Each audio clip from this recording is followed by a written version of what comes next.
A Nigerian family facing deportation in Canada cries out.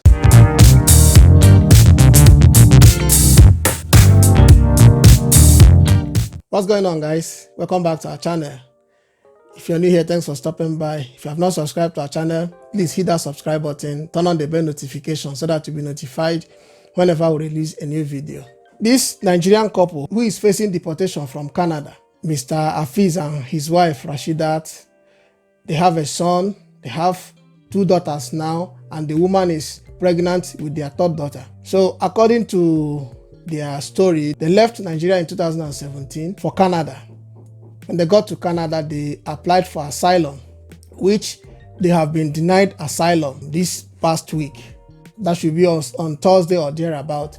They were given till Friday, I think about 3 p.m. on Friday, to leave Canada, which was impossible because the woman, she's 5 months pregnant. She collapsed. They had to delay their deportation because she was taken to the hospital. Now, the reason they gave why they left Nigeria is because of female genital mutilation.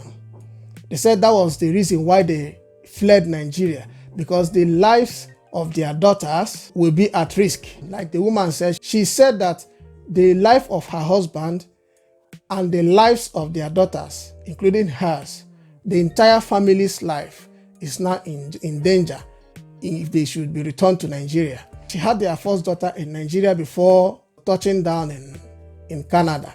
They now had a 2nd daughter there. She's pregnant with their 3rd daughter now, which will make it 3. The fear of the risk of being attacked or being pressured into performing genital mutilation on their daughters is the reason they are giving for seeking asylum in Canada. One of the reasons why people give that make them perform genital mutilation on their daughters is for them to promote virginity before marriage. That's one of the reasons why people perform this act on their daughters. We all know that this comes with a cost. It comes with a huge cost, from severe bleeding, infection, complications during childbearing or childbirth. The obvious one there is that female genital mutilation is like putting off the fire in the female sexually completely. It's like switching them off, switching the females off sexually. You've taken away that sense of sexuality from them. You've removed it. They are just living. They are females. But in terms of feelings, sexual stimulations, the benefits that comes with this part of the body that is being cut off, you've removed it from them completely. They are just females living, walking around like zombies. That's the huge cost of performing female genital mutilation. But in 2015, the then president of Nigeria, former President Goodluck Jonathan, signed a bill into law, the Violence Against Persons Prohibition Act, which is signed into law in 2015, which also covers female genital mutilation.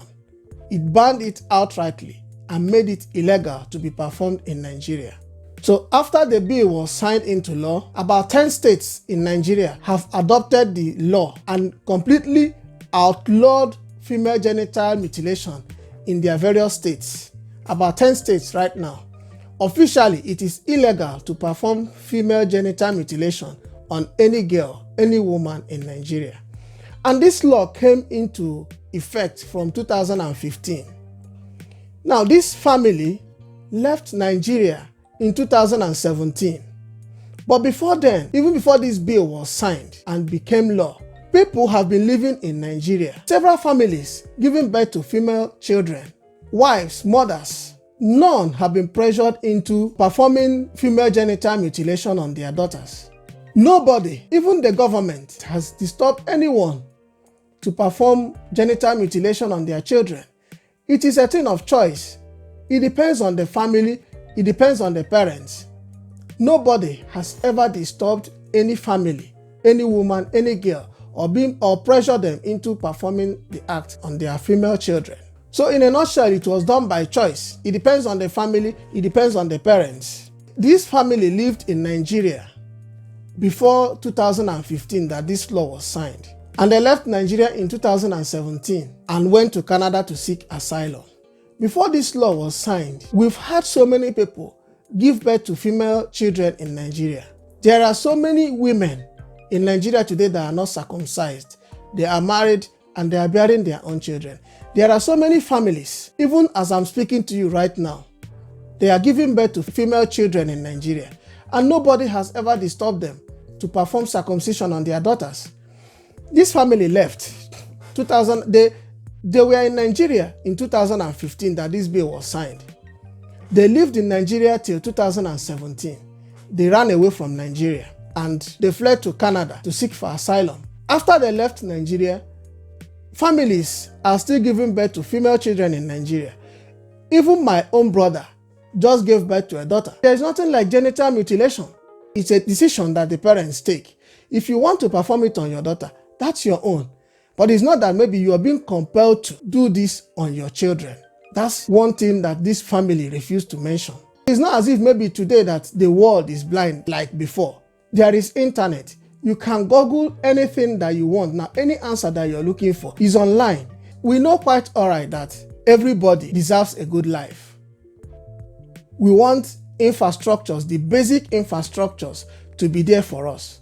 We want a good life. We want our children to grow up in a nice environment. We know that the government ought to have put all these things in place for us and also make the economy favorable for the citizens and the common man. We all seek these infrastructures that make our lives easier. But looking for these things fraudulently, trying to achieve them fraudulently, must be condemned. I don't have anything against anyone seeking asylum with whatever means, but let it be that the information you're providing is a verifiable information. Let it be that it's a fact that you're giving the accurate information to the authorities. Don't try to damage where you're coming from because of your selfish interest. Don't destroy the image of the nation where you were born, a nation that we are trying so hard to see how we can rebuild her reputation before the international community. You have the right to apply for visa. You have the right to apply for your stay in any country that you visit.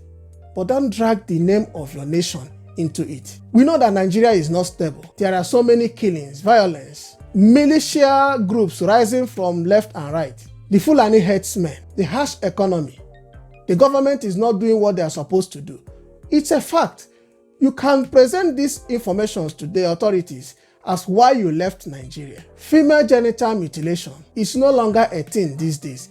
The world has advanced.